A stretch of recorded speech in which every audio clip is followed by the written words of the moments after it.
여러분 안녕하세요. 반갑습니다. 성성 홈즈입니다. 제가 이전에 여러 영상들에서 성수 전략정비구역에 대한 이야기를 많이 했었습니다. 그런데 주로 단편적인 내용들만 다루다 보니까 모든 부분에 대해서 좀 포괄적으로 이야기를 한번 해줬으면 좋겠다. 그런 의견들이 있었습니다. 그래서 오늘은 제가 성수 전략정비구역의 처음부터 끝까지 모든 내용에 대해서 한번 이야기해 볼까 합니다. 성수 전략정비구역 투자에 관심이 있으신 분한테는 큰 도움이 될 것 같습니다. 영상 끝까지 시청해 주시기를 부탁드립니다. 자, 오늘 말씀드릴 내용은요. 일단은 성수 전략정비구역에 대한 사업 개요하고 성수동 지역에 대한 특징, 그리고 1, 2, 3, 4지구, 4개 지구에 대해서 좀 디테일한 부분을 살펴볼 거고요. 그리고 재개발 시 처음에 중요한 어떤 감정평가에 관련된 내용입니다. 종전 자산평가에 대해서 그 예시를 말씀드릴 거고요. 그 다음에 1, 2, 3, 4지구, 4개 지구의 어떤 지구별 비교, 그리고 지구별 아파트 분양 계획, 몇 평짜리 아파트를 몇 세대 지어서 어떻게 분양할 건지에 대해서 말씀을 드릴 거고요. 그 다음에 성수 전략정비구역 외에 서울의 어떤 다른 주변 대단지하고 비교를 간략하게 해드릴 거고요. 그리고 성수동 지역의 향후 호재, 그에 따라서 앞으로 투자 전략을 어떻게 짜면 좋을까, 그에 대한 제 개인적인 의견을 한번 정리해 봤습니다. 먼저 성수 전략정비구역에 대한 사업 개요를 한번 살펴보면요. 2009년도에 처음에 시작이 됐습니다. 2009년도에 지금 오세훈 시장이 전 시장이실 때죠. 그때 한강 르네상스 사업에 의해서 성수 전략정비구역으로 지정이 됐습니다. 이때 정비구역으로 지정이 된 게요. 성수동뿐만 아니라 한강변에 지금 보시는 것처럼 굉장히 많은 구역이 지정이 됐습니다. 근데 그 이후에 고 박원순 시장께서 시장이 되시면서 2014년도에 서울의 일반 주거지역의 최고 높이를 35층으로 규제하는 2030 서울 플랜이 고시가 됐습니다. 그런데 그 이후에 성수동과 같이 구역 지정이 됐던 여의도, 합정, 이촌, 압구정 이런 지역이 전부 다 정비구역에서 해제가 됐고요. 여러분들이 많이 아실 텐데요. 유일하게 살아남은 데가 성수동 제외하고는 현재 이게 이촌이죠. 강변북로 타고 가시다 보면 이촌에 있는 레미안 첼리투스가 50층 이상으로 건립이 돼서요. 이촌동만 현재 살아남았고요. 성수 전략정비구역에 여기 이쪽이죠.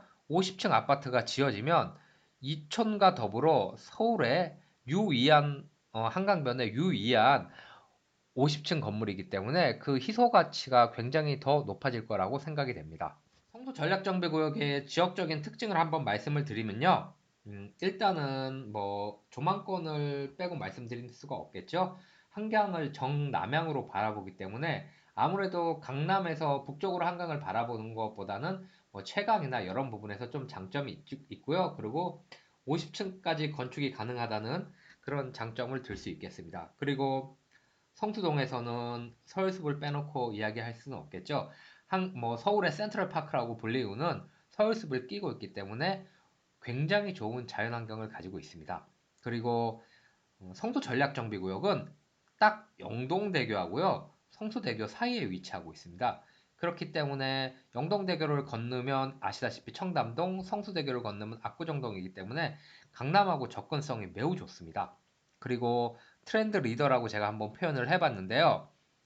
서울숲 인근에 아크로 서울 포레스트, 트리마제, 갤러리아 포레 같은 강북에서 제일 비싼 아파트들이 밀집해 있기 때문에 성수 전략 정비구역이 완성이 되면 이런 고급 아파트들과 함께 어떤 시너지 효과를 발휘하지 않을까 그런 생각을 해봤습니다. 그러면 이제 각 구역별로, 각 지구별로 세부적인 내용을 한번 설명을 드릴게요.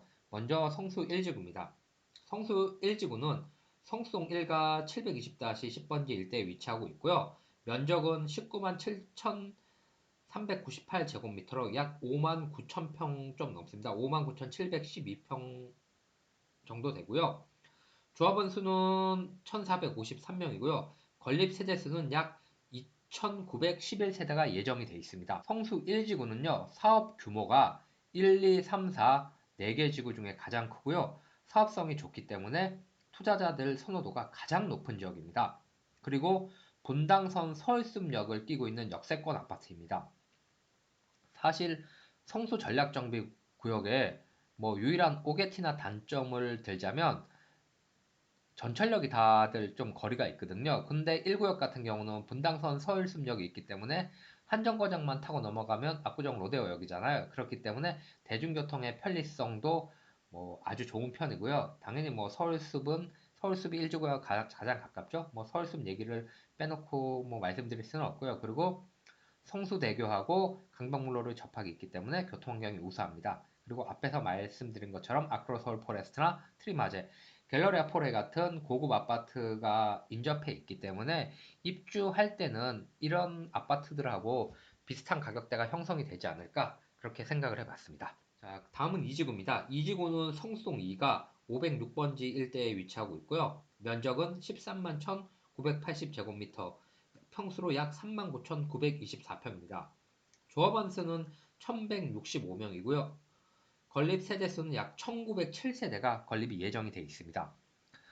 성수 이지구는 사실 다른 지구에 비해서 그동안 사업 진행 속도가 좀 느려가지고 인기가 조금 떨어지는 지역이었습니다. 그런데 타 지구들이 1, 3, 4 지구들이 건축 심의 단계에서 지체가 돼서 지금은 격차가 많이 줄어들었기 때문에 성수 2지구에 대한 뭐 인기도랄까 그렇게 좀 많이 올라간 상황입니다. 그리고 뚝도 시장하고 공장 등의 밀집 지역이 있기 때문에 아무래도 이런 분들은 일반적으로 좀 반대가 심하잖아요. 재개발 구역에. 그렇기 때문에 조합 설립 인가가 동의율이 좀 떨어져서 조합 설립 인가가 늦어졌고요. 그래서 작년 3월에 조합 설립 인가가 났습니다.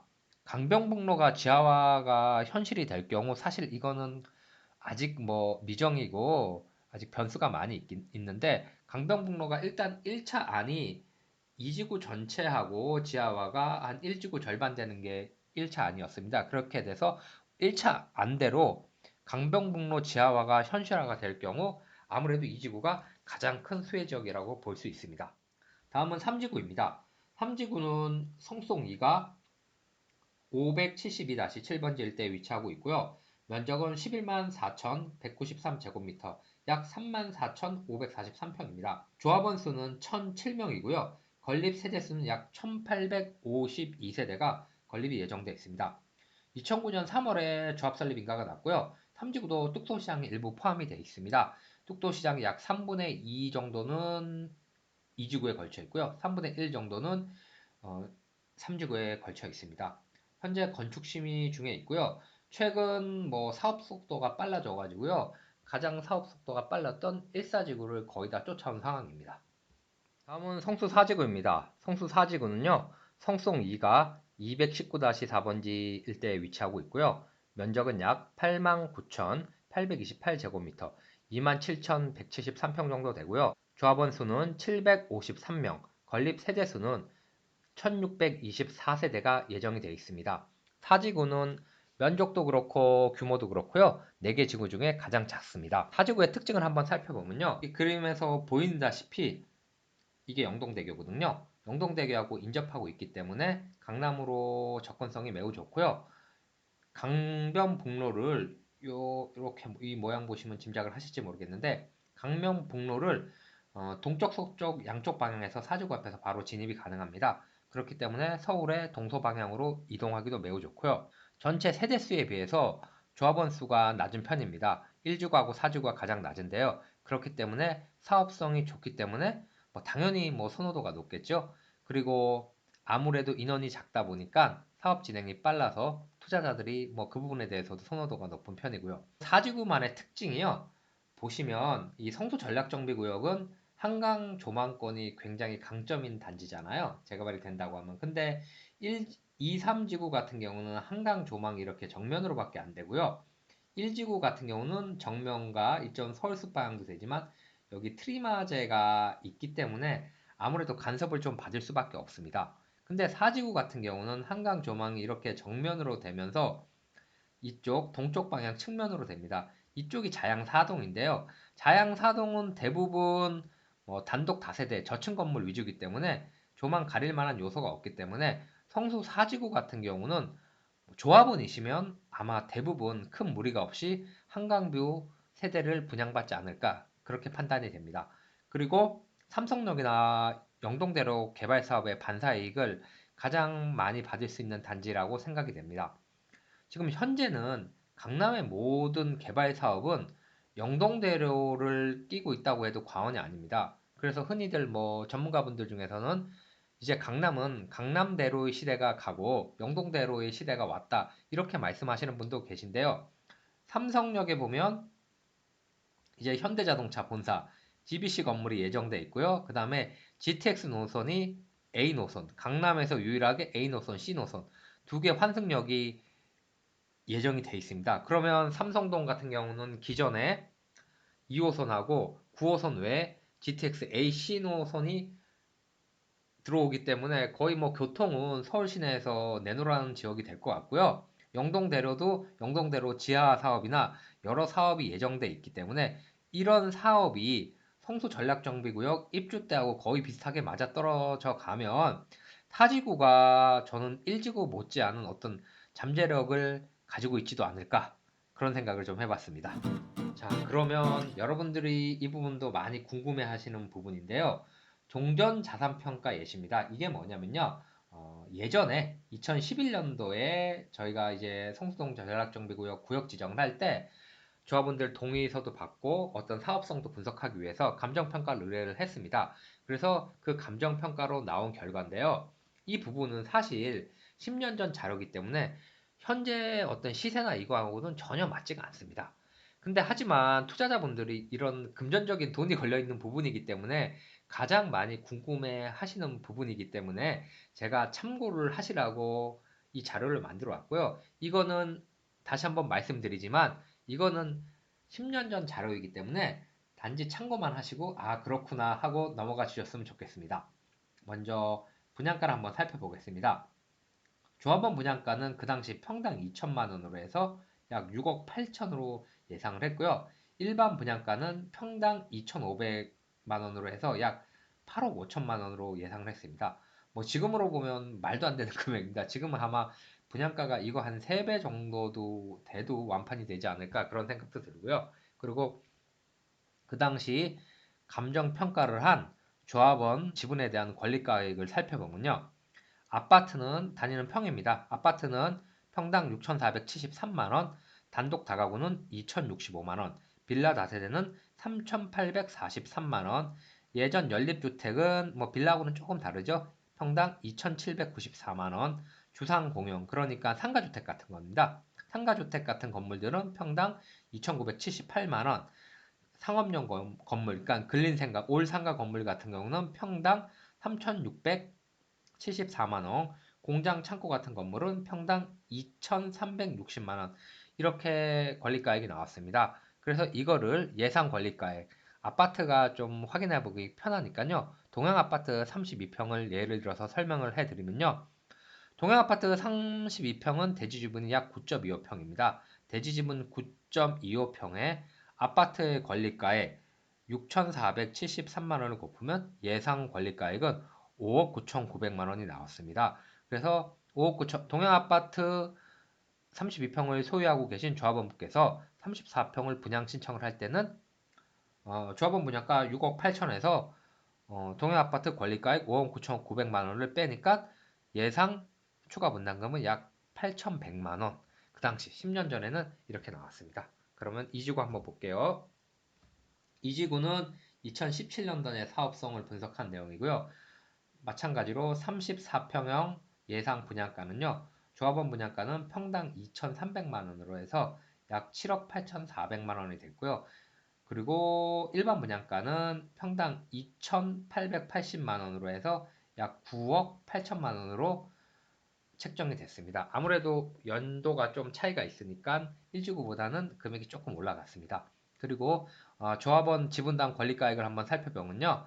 아파트는 평당 6,300만 원, 단독 다가구는 2,200만 원, 빌라 다세대는 3,500만 원, 상업용 건물은 3,100만 원, 공장은 2,360만 원 이렇게 나왔거든요. 그래서 요거를 이지구에 있는 한강 한신 아파트에서 대입해서 예상 어떤 추가 분담금 같은 걸로 살펴보겠습니다. 한강 한신 아파트는 대지 지분이 약 9.6평이고요. 9.6평 곱하기 아파트의 예상 권리 가격 6,300만 원을 해서 곱하면 6억 500만 원이 권리가액이 나왔고요. 34평을 분양 신청한다고 봤을 때 조합원 분양가 7억 8,400에 6억 500만 원을 빼니까 예상 추가 분담금이 1억 7,900만 원이 나왔습니다. 제가 3지구 자료는 준비를 못했고요. 3지구는 뭐 사업성이나 그런 부분이 2지구하고 유사한 부분이 많기 때문에 2지구를 참고로 봐주시면 될 것 같습니다. 그리고 다음은 4지구입니다. 4지구도 2012년도 자료니까요. 이 자료의 정확성이나 신뢰성은 많이 떨어집니다. 4지구도요. 34평을 분양가를 기준으로 봤을 때 평당 2천만 원으로 해서요. 조합원 분양가는 약 6억 8천만 원, 일반 분양가는 평당 2,500만 원 잡아서 조합원 분양가는 약 8억 5천만 원 이렇게 책정이 됐습니다.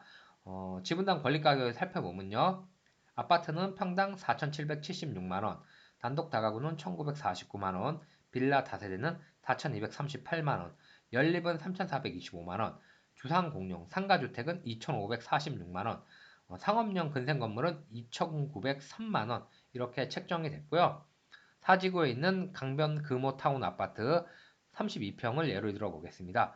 강변 금호타운 아파트 32평은 대지 지분이 약 13.6평이고요. 예상 권리가액은 지분 13.6평 곱하기 4,776만 원을 해서 예상 권리가액은 6억 5천만 원이 나왔습니다. 34평형 분양 신청 시 예상 추가 분담금은 약 3천만 원 정도로 생각하시면 될 것 같습니다. 4개 지구를 한번 전체적으로 살펴보겠습니다. 4개 지구를 아파트가 다 진행이 되면요. 사업 진행이 끝나면 약 8,294세대 대단지 아파트가 건립이 될 예정이고요. 자, 세대 증가율은 1지구하고 4지구가 좀 높죠. 1지구하고 4지구가 높다 보니까 일반 분양분이 많아서 1, 4지구가 2, 3지구에 비해서는 사업성이 좀 높아서 나중에 추가 분담금 납부나 이런 부분에 조금 유리하지 않을까 뭐 그렇게 생각하시면 되실 것 같고요. 현재 사업 진행 상황은 1지구는 2017년 7월에 조합 설립 인가가 나서 현재 건축 심의 중에 있고요.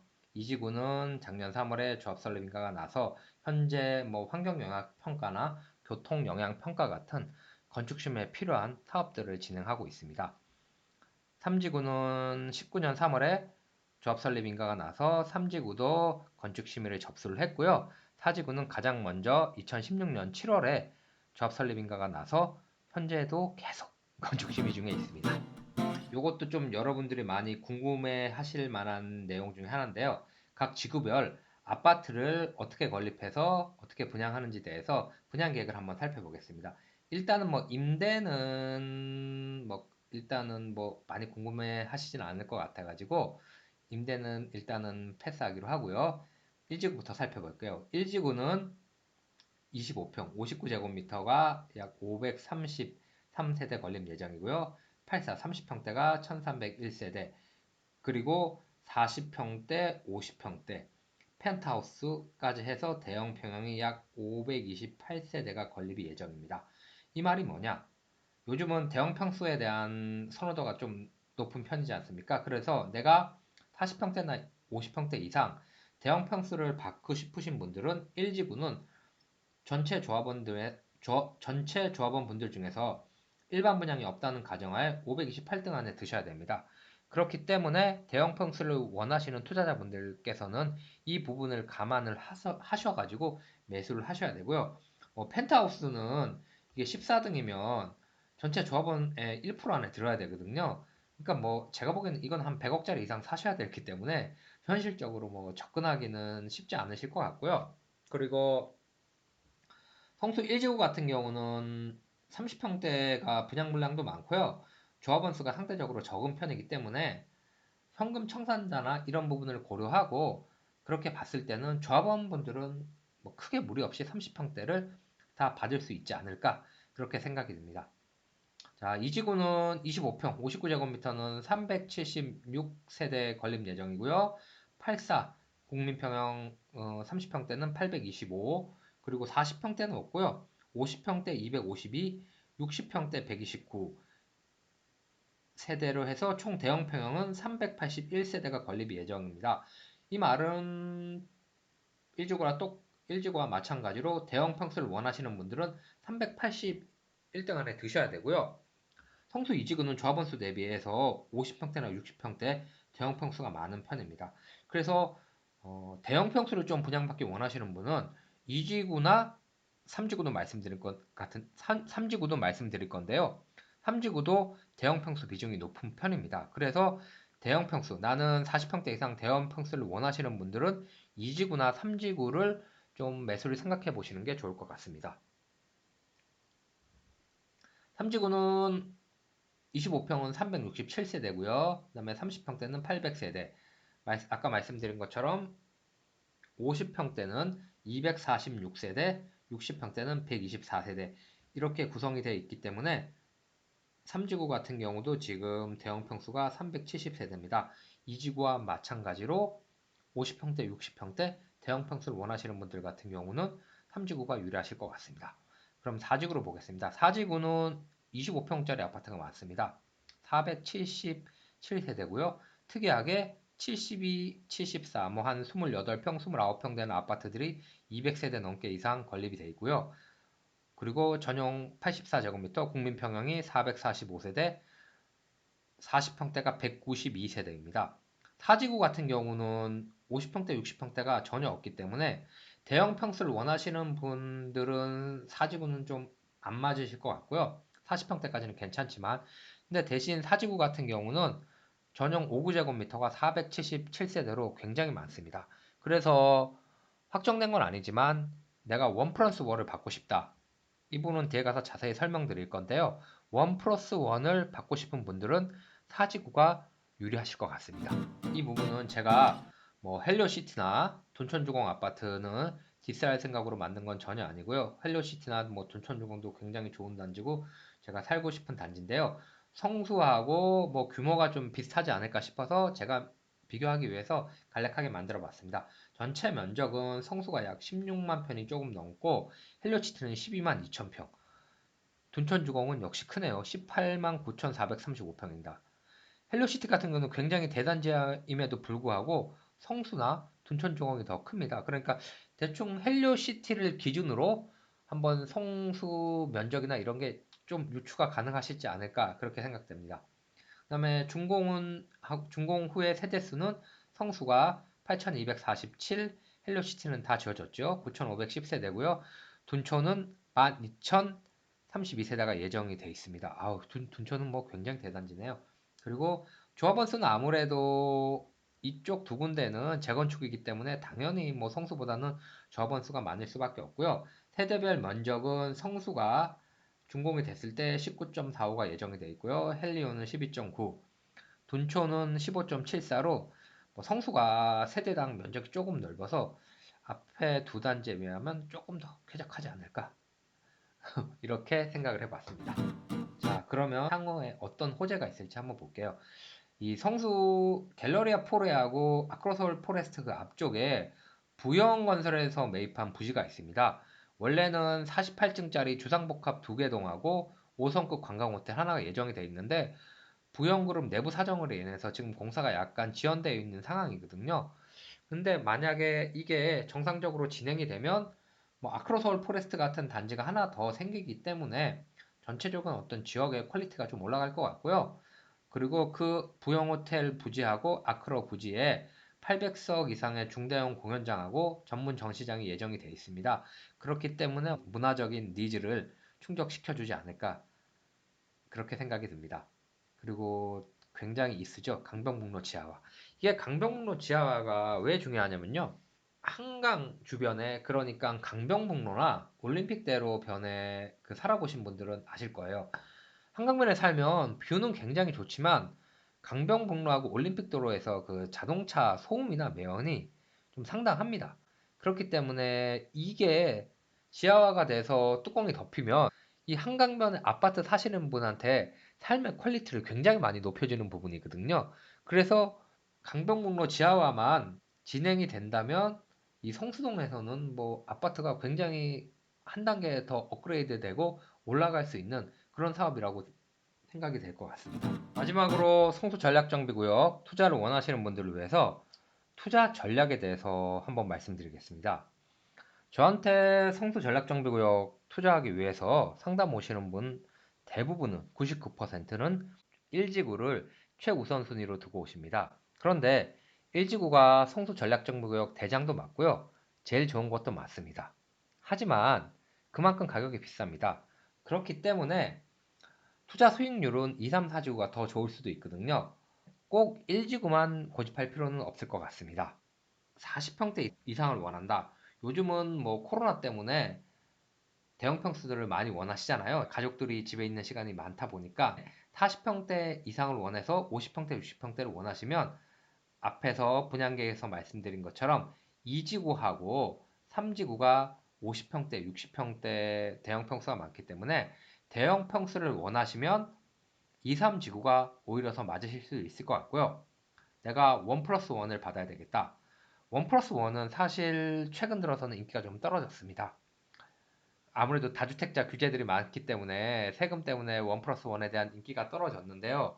그래도 뭐 현재는 뭐 자녀분들한테 증여 목적으로 한 25평짜리 하나 더 받아서 나는 뭐 자제분들한테 증여를 해주겠다 이런 분들이 계시는데요. 이런 분들은 1 플러스 1은요 도정법에 살펴보면요 한 채하고 나머지 추가 이 한 채는요 전용 면적 60제곱미터 즉 25평 이하짜리만 받을 수 있게 되어 있습니다. 그렇기 때문에 1 플러스 1을 받기 위해서는 25평짜리 아파트가 많아야 됩니다. 왜냐면 일반 분양도 해야 되고요.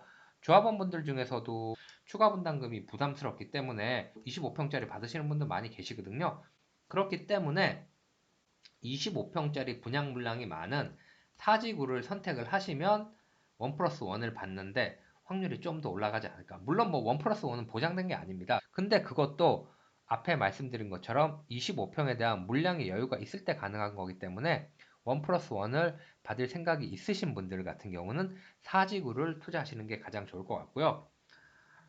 재개발 같은 경우는 최소한 10년에서 20년 걸리는 장기 사업이지 않습니까?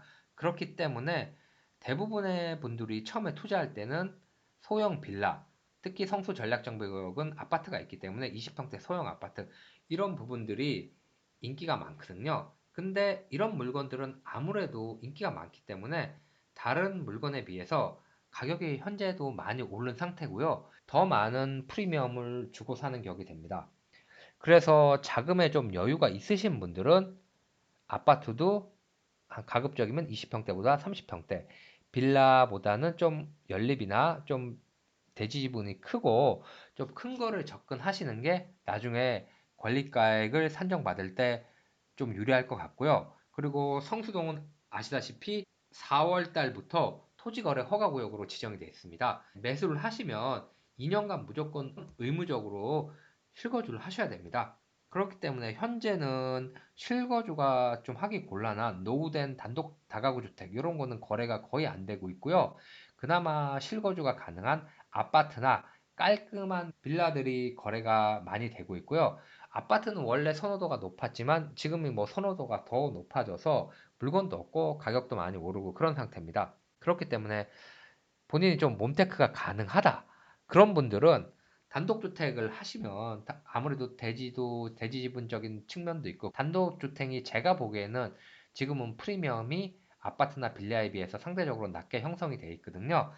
그래서 단독주택을 몸테크를 하시면 추후에 관리가 산정이나 이런 부분에 굉장히 유리하지 않을까 그렇게 생각을 해봤습니다. 오늘 준비한 내용은 여기까지고요. 긴 영상 끝까지 시청해주셔서 감사합니다.